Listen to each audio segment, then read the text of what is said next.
Europe 1, bonjour. Raphaël Duchemin. 6h18 sur Europe 1, le gouvernement souhaite inscrire l'environnement dans l'article 1 de la Constitution. Volonté affichée certes, mais est-ce vraiment possible? Bonjour Mathieu Orphelin. Bonjour à vous. Merci d'être avec nous sur Europe 1, député de La République En Marche du Maine-et-Loire. Vous avez été évidemment le porte-parole de Nicolas Hulot, c'est lui qui l'a annoncé d'ailleurs hier. C'est une certitude, ça y est, c'est fait, ça va y figurer? C'est ce qu'a dit Nicolas Hulot hier. Oui. C'est une très bonne nouvelle pour l'environnement. Faites pas ça pour le symbole. C'est très important de mettre l'environnement dans la Constitution française. Et ce qu'a annoncé Nicolas Hulot hier, c'était que le gouvernement était favorable à l'inscrire dès le premier article de la Constitution. Mais pourquoi l'article 1? Qu'est-ce que ça change? C'était prévu d'abord dans l'article 34, c'est ce qu'avait dit en tout cas le Premier ministre. Tout à fait. Dès le départ, le gouvernement voulait inscrire l'environnement et le climat dans la Constitution, plutôt au départ dans l'article 34, qui est celui qui énumère les domaines sur lesquels l'État peut légiférer.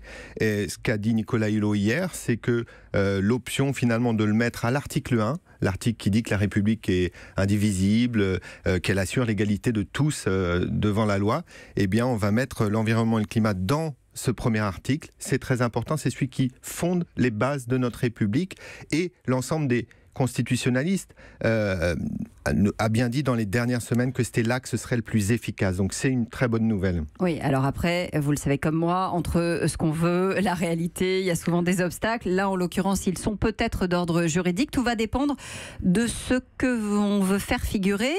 Nicolas Hulot dit « Environnement, climat, biodiversité doivent y être, ainsi que la finitude des ressources ». En ces termes précis, est-ce que ça peut poser problème ?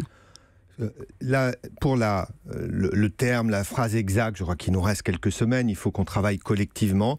Mais ce qu'a dit Nicolas Hulot, effectivement, c'est que c'était important d'avoir une notion englobante, l'environnement, le respect de l'environnement sur toutes ses composantes. Et puis aussi, en même temps, de faire référence aux deux grands défis qui sont devant nous et qu'on doit affronter. Le défi climatique et le défi pour la biodiversité. On a vu toutes ces dernières semaines qu'il y avait un certain nombre d'études très alarmantes sur la biodiversité ordinaire dans notre campagne, etc. Donc voilà, l'environnement, le respect de l'environnement et une référence au climat et à la biodiversité. Bien sûr, il faut qu'on finisse, les parlementaires, le gouvernement, de travailler sur la bonne formulation, mais c'est pour du ne détail. pas être retoqué par le Conseil constitutionnel. Non, mais là, justement, inscrire dans la loi, ça va permettre que on s'assure que toutes les lois qui vont être prises maintenant soient compatibles avec le long terme, soient compatibles avec les grands enjeux écologiques. Donc il nous reste un peu de temps.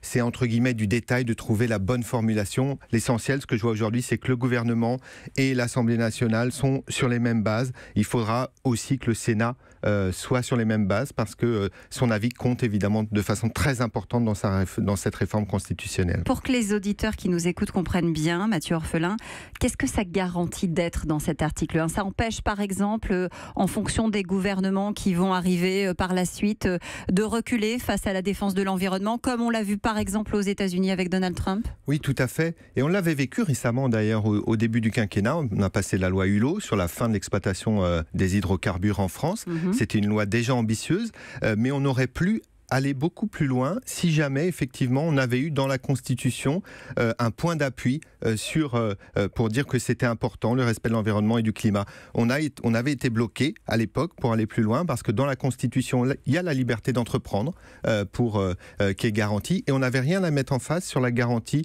de l'environnement. Pourtant c'est un des défis majeurs auxquels a faire face notre société. Donc c'est inscrire, ça veut dire qu'on va pouvoir étudier la constitutionnalité de toutes les lois en fonction de ces grands enjeux écologique. C'est un changement fondamental. On sera d'ailleurs le premier pays du G20 à inscrire le climat et l'environnement dans sa constitution.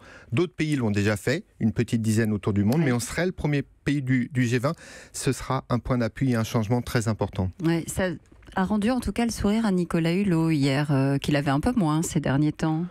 Hier, c'était une très bonne journée. Il ne veut plus partir. Non, mais c'était une très... Il ne se pose plus de questions. Il n'a pas d'état d'âme. Lui, il veut que la transition écologique se mette sur les bons rails de façon irréversible, que les actes soient là. Hier, on a eu 2 actes très importants. On a eu celui-là, et puis on a eu aussi sur l'éolien en mer la confirmation du lancement des 6 appels, enfin des 6 projets qui avaient été retenus.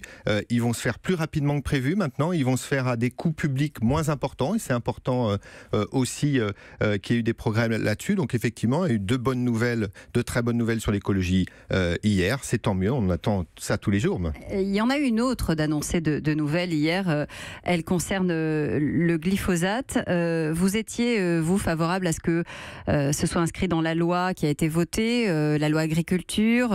Est-ce que ce qui vient d'être dit vous rassure? Emmanuel Macron et les ministres qui l'accompagnaient ont dit que ce serait supprimé d'ici 3 ans, donc 80 à 90% des utilisations classiques. Oui, c'est ce qu'on dit depuis le départ. Oui. C'est d'ailleurs ce qui était dans mon amendement, des exceptions. Oui, mais c'était toujours pas dans la loi. Oui, mais moi, ce que j'entends là, c'est qu'il y a une mobilisation générale du gouvernement, des acteurs pour le réussir en 3 ans, pour sortir du glyphosate à chaque fois que les alternatives sont disponibles et pour avoir quelques exceptions quand aujourd'hui, il n'y a pas d'alternative. Et ça me va très bien. C'est vraiment ce qui était prévu. C'est ce que dit Stéphane Travert, d'ailleurs. Il dit ici même, hier matin, sur Europe 1, il y aura des exemptions possibles. Il n'existe pas de solution alternative. Dans certains cas, mais je crois que tout le monde est d'accord et c'est très bien. Dans 90% des cas, les alternatives existent, il faut qu'on les déploie plus rapidement et puis on aura 10% d'exceptions, 5-10% d'exceptions. Mais vous imaginez, ça veut dire qu'en 3 ans, on aura divisé par 10 ou par 20 l'utilisation de glyphosate en France. Moi, je crois que si jamais on y arrive, et tout le monde dit aujourd'hui on va y arriver, eh bien on aura fait notre job sur cette question-là. J'ai 2 questions à vous poser, Mathieu Orphelin. La première, elle concerne évidemment ce sommet qui va avoir lieu sur les migrants. Vous considérez qu'aujourd'hui, la France a fait son travail, a fait ce qu'elle devait faire vis-à-vis de ces migrants? Moi, je crois qu'il faut que l'Europe fasse plus collectivement, qu'on s'organise mieux qu'aujourd'hui. Et c'est un des sujets fondamentaux. L'Europe, mais quelle Europe? Mais l'Europe, c'est nous. L'Europe, oui. C'est nous. L'Europe, c'est pas une Europe à part.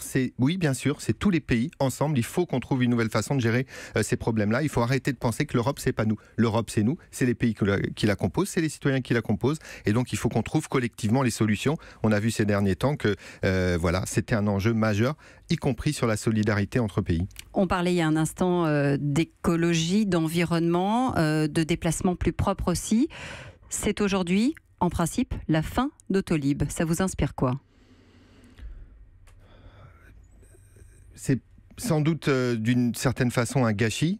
Mais je crois qu'aujourd'hui, développer les offres de services alternatifs de mobilité, services de mobilité alternatifs, c'est l'avenir. Il faut qu'on ait des offres pour sortir de l'autosolisme, de chacun à sa voiture et être tout seul dans sa voiture pour se déplacer. Je crois que Autolib était un outil comme d'autres. Il faut que ces outils aujourd'hui, qui progressent aussi avec les nouvelles technologies. Il faut que ça soit pensé en amont parce qu'on a eu des problèmes aussi sur le Vélib. Oui, mais je crois que voilà, il ne faut pas que ça masque les avancées qu'on doit faire pour offrir dans toute la France et pas simplement à Paris des solutions de mobilité à tous les Français, parce que la mobilité du quotidien aujourd'hui, elle est très difficile, elle est trop prisonnière de la voiture individuelle, donc il faut déployer ça. Je note ce problème-là à Paris, mais la France, c'est pas que Paris, on a 60 millions de Français qui veulent aujourd'hui mieux se déplacer chaque jour pour aller travailler, pour les autres services, et tout ça sans l'utilisation de la voiture. Et donc on a plein de solutions, il faut déployer toutes ces nouvelles solutions et ces nouvelles technologies, parce qu'aujourd'hui on ne mettrait pas en place Autolib avec les technologies